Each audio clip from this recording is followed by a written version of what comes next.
Firme companheirada. Então, a gente veio hoje para poder conversar sobre o programa Futurice. Acho que vocês viram que o ministro Entraub lançou um PowerPoint para poder explicar o programa e o MEC está vendendo esse programa para o exterior, para o país inteiro, como sendo algo muito inovador na educação. E aí a gente está fazendo o nosso PowerPoint com a nossa versão para poder contrapor e aí, logo de saída o questionamento, né? Futurice ou privatize-se? Para nós está muito claro, é privatize-se, né? Tem um discurso de modernidade, tem um discurso de novo, de novidade, para poder privatizar a educação pública. Então, na verdade, é um velho projeto, muito antigo, só que com uma cara muito nova e muito perversa. Bom, por que privatize-se? Um dos pilares do projeto, central do projeto, é a questão das OS, as organizações sociais. As organizações sociais elas vão funcionar como uma empresa, né? Que vão funcionar em paralelo à nossa instituição e organizando absolutamente tudo na nossa instituição.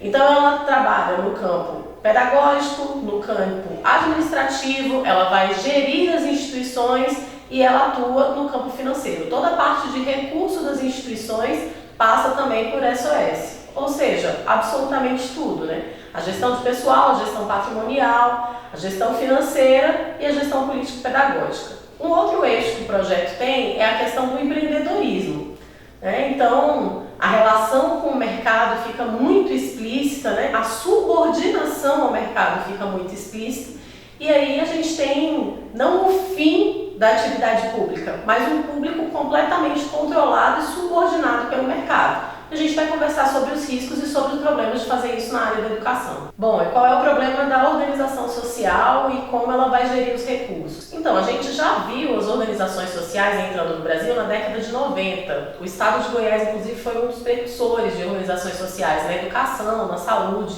e isso é extremamente problemático. É uma lógica privada, funcionamento privado, interesse privado, mas ela mantém ainda uma relação com o público, e essa relação é muito conveniente para o setor privado, a gente vai ver. Então, a organização social ela passa a receber recurso público, além dela captar recursos de outras empresas, ela recebe recurso diretamente do MEC.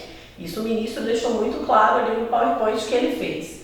Então, ela recebe recursos do MEC, ela pode administrar o patrimônio, os bens, os prédios, tudo isso pode ser cedido para a OS. E aí, bom, é um passar dinheiro, enviar dinheiro, doar dinheiro para uma organização social do setor privado. Ao invés de pegar e investir no setor público, nas instituições, nas escolas, você vai passar para uma empresa. Então, é uma transferência de recurso público para o setor privado. Isso quando ocorre legalmente, mas a gente sabe pelas experiências, inclusive, as diversas intervenções do Ministério Público no que aconteceu com as OS, esquema de lavagem de dinheiro, esquema de escolha de empresa ligada aos interesses políticos eleitorais no local, então desvio de recurso público, e aí uma outra consequência que é muito nefasta tira os recursos para quem não se adequa ou para quem não atrai interesse para as empresas. Então, olhando para a nossa realidade enquanto rede federal, tem uma série de campos, país afora, que tem cursos que não são atrativos para o setor privado. Esses aí estão fadados ao fechamento de campus, fechamento de curso, não funciona. Se não é atrativo, não tem investimento, a própria OS não busca interesse e o MEC vai redirecionar os seus recursos para a OS e não para esses campos. Então, a gente está falando de uma coisa muito séria, de fechamentos de institutos federais no país afora. Bom, daí vocês podem estar se perguntando, mas você está falando que vai privatizar, por que não privatiza direto? Porque é muito conveniente para o setor privado manter essa relação com o público. Por que eles mantêm o público? Porque eles podem responsabilizar o setor público toda vez que dá algum problema. Porque é mais um jeito de garantir recurso, porque se simplesmente privatizar, fica a cargo do setor privado. Se eles privatizam a escola quebra, então isso é um problema do dono. Mas se você mantém essa relação com o público, o MEC pode injetar mais recursos e vai injetar mais recursos. E toda vez que dá problema, é um exemplo que a gente tem nas OS na saúde do Goiás. Funciona toda por meio da OS, mas quando dá algum problema, a responsabilidade é porque é do setor público. Senão o setor privado fica numa relação muito conveniente, ele não se responsabiliza. Mas é sim uma forma de privatização. E é tão descarada, tão escancarada, tão promíscua essa relação, que o projeto prevê uma questão lá, né, um dos tópicos é o naming rights, ou seja, as empresas podem trabalhar a sua marca dentro das nossas instituições, dentro das escolas, dentro dos institutos. Botar logo em uniforme, fazer material, inclusive no próprio patrimônio. Então eu imagino, a gente falou de alguns campos que correm o risco de fechar, que vão fechar por falta de recursos, outros campos que conseguem ter relações com grandes empresas, pode passar a ter o nome dessa grande empresa. Então a gente pode ter o Campus Monsanto, o Campus Vale do Rio Doce e por aí vai. E aí eles estão vendendo o projeto como se fosse uma coisa neutra, como se fosse uma coisa imparcial. Não há neutralidade, principalmente na educação. Então, uma coisa que também é muito preocupante é a escolha do projeto. No próprio Futuri se prevê a participação da OS nos planos de ensino, não somente no projeto pedagógico, mas diretamente nos planos de ensino dos professores. Então, é o fim da autonomia acadêmica, é o fim da autonomia e da liberdade de cátedra, é o fim da autonomia acadêmica das nossas instituições. Subordina diretamente o conhecimento científico aos interesses do capital. Então, se você tem uma empresa, essa empresa passa a gerir o campus, né? O campus tem até o nome da empresa, toda a educação, ensino, pesquisa e que sai extensão vão estar subordinados ao que essa empresa precisa, o que essa empresa determina, e não à comunidade, e não aos grupos, não aos trabalhadores, né? Tudo isso fica de fora, somente voltado à empresa. Bom, isso na prática é uma escola com mordaça, né? Não precisou aprovar um projeto de lei, eles vão fazer controle sobre os nossos planos de ensino para fazer com que isso funcione. A gente sabe que a gente está em um período de pós-verdade, em um período em que estão tentando recontar toda a nossa história e, enfim, não é nem sobre a visão dos dominantes, é deturpar completamente o que aconteceu, dizer que não teve ditadura, não teve tortura. Tudo isso com certeza vem para dentro da nossa sala de aula se esse projeto for aplicado. Nesse momento, o conservadorismo crescente e o fim da função social da educação, porque não atende aos outros grupos sociais. E um receio muito grande que a gente tem, que já está acontecendo, que o governo federal está incentivando nos estados e municípios, e com esse projeto abre brecha, a militarização das escolas. Ou seja, se for uma organização social que é ligada, que tem interesse em militarizar, ela pode fazer um convênio também com a polícia, ou com o exército, ou com qualquer outro setor militar desse país e militarizar as nossas instituições. Como eu falei, ainda tem a questão de gestão de pessoal. Nós, os servidores públicos, os docentes, os técnicos administrativos, a gente também passa a ser gerenciado e subordinado à OS. E aí, todos os agravantes que vêm com relação a isso. Logo de cara, a questão da punição, porque o projeto já prevê metas, já prevê código de conduta, código de ética. Quem não se adequa vai responder. E aí, a resposta ela se dá na OS e também por processo administrativo. Então, a gente é punido duas vezes. Inclusive, coloca textualmente, um servidor que não se adequar, ele pode ser devolvido e ele vai respondendo ao processo da OS também. Isso nos casos de punição, mas no cotidiano mesmo, no nosso trabalho regular, isso vai colocar para a gente uma dupla jornada do ponto de vista da educação. Então a gente trabalha no instituto, trabalha com a mesma carga horária, inclusive, conforme prevê o projeto, e aí trabalha também para a OS. Não tem redução do número de aulas, não tem redução do número de tarefas, pelo contrário, estabelece metas e amplia muito o nosso trabalho. A gente que já está sobrecarregado nas instituições passa a ganhar um outro emprego, um outro serviço. É o fim da dedicação exclusiva dos docentes, né? E aí o fim da nossa liberdade, autonomia também para fazer pesquisas, projetos de extensão. E é o fim dos concursos públicos, no sentido que todo o tempo no projeto ele fala de que tem que administrar financeiramente, enxugar recursos, e a gente sabe que é exatamente nessa parte de pessoal que eles vão enxugar recursos. Então não tem por que contratar via concurso público novos trabalhadores. Bom, e com isso é bem mais grave do que o pessoal está olhando. É precarização do trabalho e demissão. São essas duas coisas que estão colocadas para a gente. Como a gente já disse, contratação de trabalhadores, técnicos administrativos terceirizados, docentes terceirizados. Isso porque esse projeto não vem sozinho. A gente já teve aprovado no nosso país a reforma trabalhista. Ela permite a terceirização irrestrita de todos os setores. Então, tem um exemplo que eu acho que é bem forte, que fala com relação a contratação de professor Uber, né? Isso já começou a ser aplicado em alguns municípios, isso pode ser aplicado na rede federal. né? Então o professor fica lá com o aplicativo e ele fica disponível. Se algum outro professor faltou, se ausentou, qualquer motivo, eles vão lá e chamam, você tem 15 minutos para se apresentar e dar aula, e tem que estar com a aula pronta, e você só recebe por aquela hora a aula, você não recebe pelo tempo que você fica esperando. Então é de fato o fim dos concursos públicos. Para nós que já estamos na rede, bom, teve uma portaria que foi aprovada durante o governo Temer, ela ainda está vigente, que é a transferência de servidores, cessão de servidores para outros órgãos a partir da administração pública. Então, com fechamento de campos, com enxugamento de pessoal que vai ter a partir do Futuris, você pode hoje estar trabalhando no Paraná e ir trabalhar na semana que vem no Amazonas, né, a partir dos interesses da administração pública. Isso que está definido para a gente.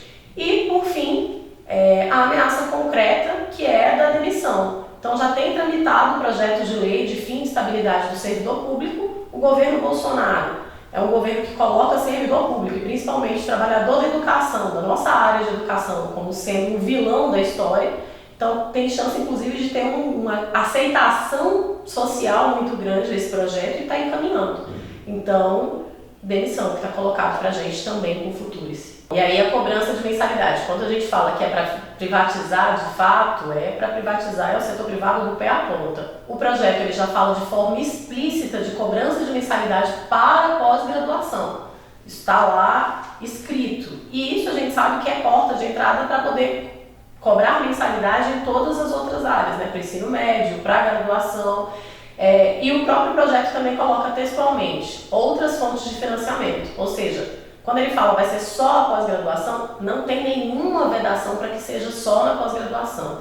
Inclusive já tem um grupo de trabalho funcionando hoje discutindo cobrança de mensalidade nos institutos federais. Então, para a rede como um todo, para as universidades, para os Cefetes, né, Pedro II, isso está colocado como possibilidade concreta, os estudantes passarem a ter que pagar mensalidade da noite para o dia.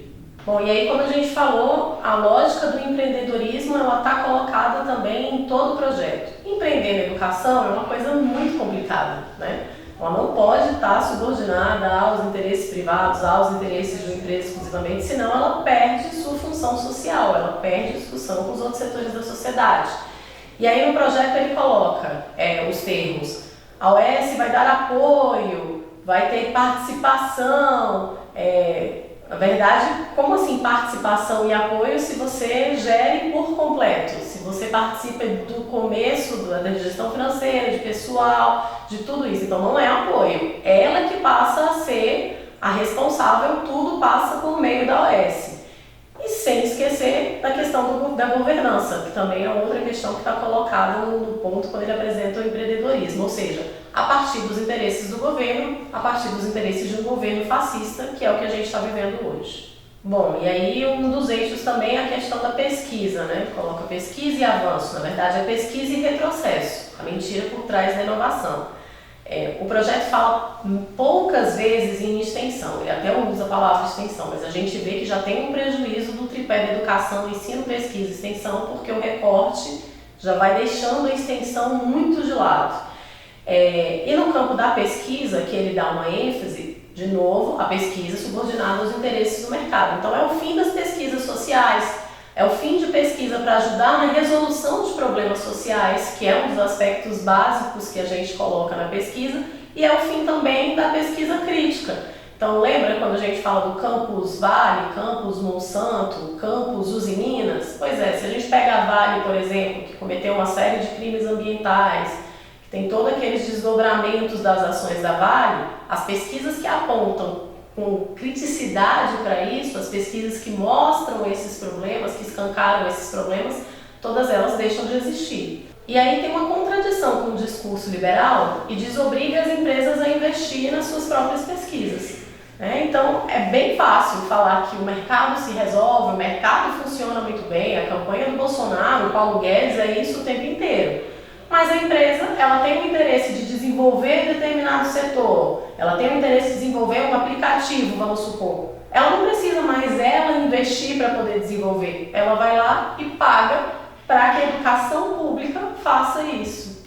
Então, é uma contradição aí no discurso liberal. Se o setor privado funciona muito bem e se regula sozinho, ele não deveria ter essa relação com o setor público, funcionasse sozinho. E o terceiro eixo, que é o da internacionalização. E aí esse foi feito realmente para ganhar o pessoal dos institutos, porque ele fala que vão vir profissionais de outras áreas, que a gente vai poder fazer viagens para o exterior, cursos de idiomas.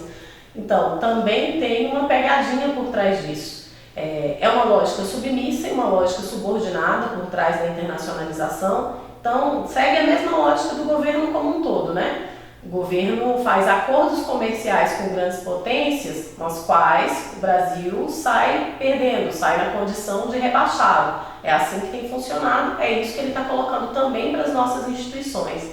Ele fala em cursos para o exterior, viagens, mas ele coloca isso como premiação individual, na forma de meritocracia, mas na forma que é uma exceção. Então não tem mais programas de formação, editais de bolsa, não. Determinadas pessoas escolhidas e sabe-se lá com quais critérios vão poder ter acesso a essas parcerias, a esses cursos internacionais. E além disso, eles falam de reconhecer, de validar os diplomas de curso que tem no exterior. Na verdade, o que ele vai fazer é estimular, como a educação aqui também vai ser paga, a pós-graduação vai ser paga, ele vai estimular que a gente se qualifique tirando dinheiro do bolso, fazendo educação à distância com essas instituições dos outros países. À distância, claro, porque a gente não vai ter tempo com a dupla jornada de sair do país para poder fazer o curso. Então, é isso que ele está colocando pra gente. E aí o senhor Entraub teve a cara de pau de apresentar casos de sucesso. Então ele pega a exceção da exceção para poder mostrar, tá vendo? A gente consegue se financiar, tem universidade que faz isso com luz, com água, com esgoto. E aí, bom, a gente tem vários casos de insucesso no corte de recursos públicos para educação para poder falar. Um deles ficou muito emblemático, foi a questão do corte de luz da UFMT. O governo retira recursos e, cadipalmente, quando corta a luz, quando não tem mais condição de pagar, ele pega e fala que a responsabilidade é do reitor, que ele não cumpriu com as suas obrigações, né? Então, assim como teve na UFMT, a gente tem enfrentado nos outros setores da rede federal uma série de consequências pelos sucessivos cortes que a gente vem tendo. Então, tem campos que não, já tem andar fechando, curso fechando, lugar que é muito frio e passa a funcionar sem ar-condicionado, lugares estão ficando insalubres. A gente está sem condições de trabalho, mas o ministro está vendendo os ditos casos de sucesso. De novo, a lógica da meritocracia. A exceção da exceção é colocada como se fosse regra e como se todo mundo conseguisse chegar lá, quando na verdade a gente sabe que não funciona assim. E para fechar, uma chantagem, né? Porque eles falam que o projeto tem uma adesão voluntária. Como assim adesão voluntária? Você corta recursos, a gente já está vivendo isso. Na verdade, a gente tem sucessivos cortes de verba na educação federal já de vários governos, desde pelo menos 2014 a gente tem um corte todos os anos. A gente tem a Emenda Constitucional 95, que veda mais investimentos na educação.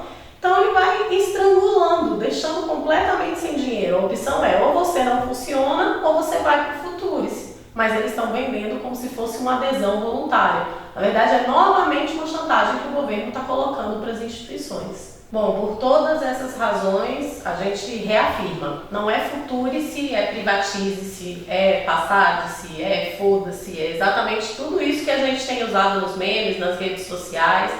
E é importante deixar isso muito claro.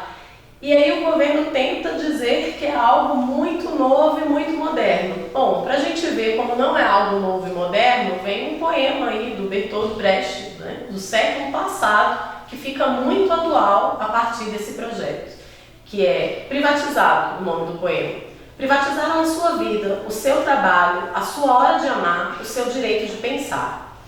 É da empresa privada o seu passo em frente, o seu pão e o seu salário. E agora, não contente, querem privatizar o conhecimento, a sabedoria, o pensamento, que só a humanidade pertence. Bertolt Brecht.